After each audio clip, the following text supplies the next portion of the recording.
C'est pour mon ministère un grand honneur de vous accueillir dans ce magnifique cadre du Palais du Peuple à l'occasion de la tenue de la 4e édition de la Semaine congolaise du tourisme sous le thème « Tourisme et paix ».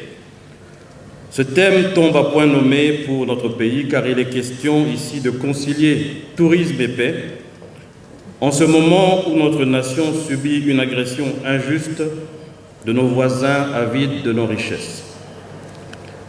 Soyez-en tous remerciés pour votre présence. De prime abord, je tiens à remercier son Excellence M. Félix Antoine Tshisekedi Tshilombo, président de la République, chef de l'État, pour sa vision de faire du tourisme un véritable pilier de la diversification de l'économie de notre pays. Il s'agit ici de célébrer et de mettre en avant-plan le rôle unique que peut jouer le tourisme dans notre pays en offrant les opportunités d'affaires dans un élan de valorisation et de préservation du patrimoine historique, culturel et naturel aussi varié qu'attractif dont regorge ce magnifique pays. Alors, je déclare ouverte la Semaine congolaise du tourisme. Je vous remercie.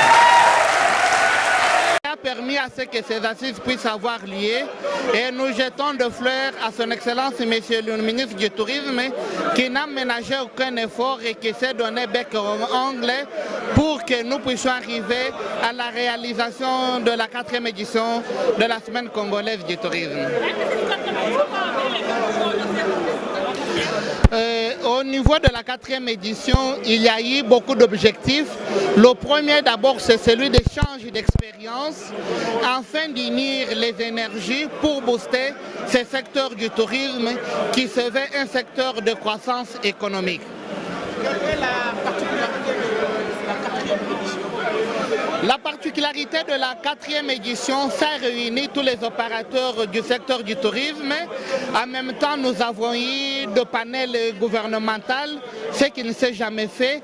Et il y a la représentation de toutes les 26 provinces et sous l'orientation de son Excellence, Monsieur le ministre du Tourisme. En collaboration, bien sûr, avec les établissements publics de son secteur, comme le site touristique de l'Ancel que je dirige. Il y a eu première, deuxième, troisième édition. Est-ce qu'il y a des réalisations concrètes par rapport à Il y a plusieurs réalisations et ça a même un impact au niveau de la population. L'impact sur lequel, lorsque nous avons des étrangers, les hôtels sont payés, les restaurants